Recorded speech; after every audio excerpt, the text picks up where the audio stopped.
سلام بابا. البته نمیدونم بگم سلام یا خدا نگهدار. حتی نمیدونم نوشتن این نامه چیزی رو حل میکنه یا نه. فقط اینو میدونم خیلی دوستت دارم. همیشه داشتم. شاید هیچ وقت به رود نیاوردم، اما همیشه با وجود همه مشکلات بینمون تو واسم بهترین بودی. اما کاش خورده بیشتر با هم دوست بودی. من خیلی تنها بودم. خسته بودم از اینکه نقش آدمای قوی رو بازی میکنم. به یه دوست احتیاج داشتم که با من بخنده.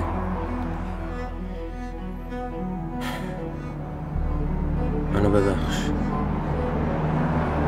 با مامانم بگو منو ببخش. مراقب خودتون باشید.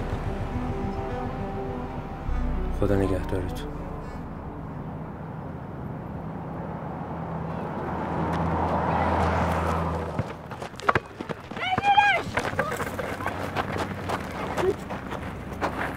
آقا توپو بندا. آقا بنداز دیگه توپو. آقا تو رو خدا بیا دروازه ما نداره میبازیم. بیا دیگه. بیا آقا. بچه ما نگاه بازی شروع کنیم.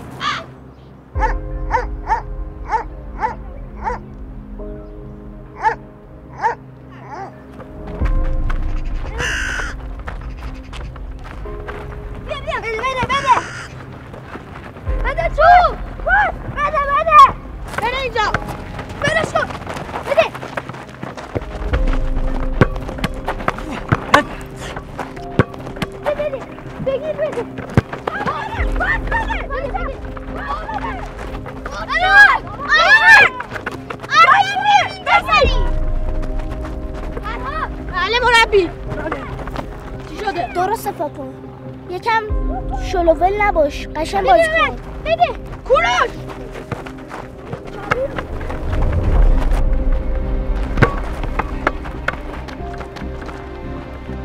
وای بیچاره شدی.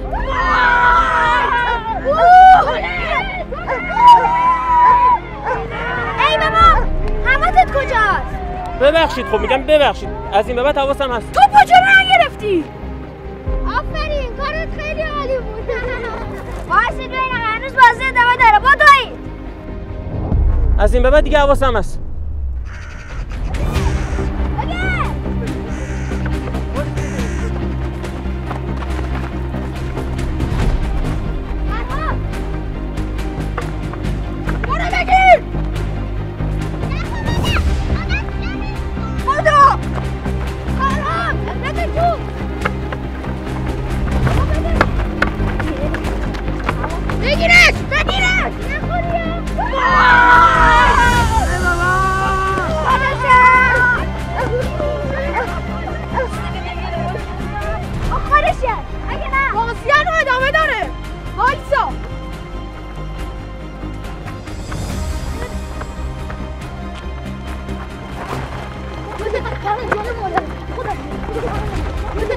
اینجا وای جلو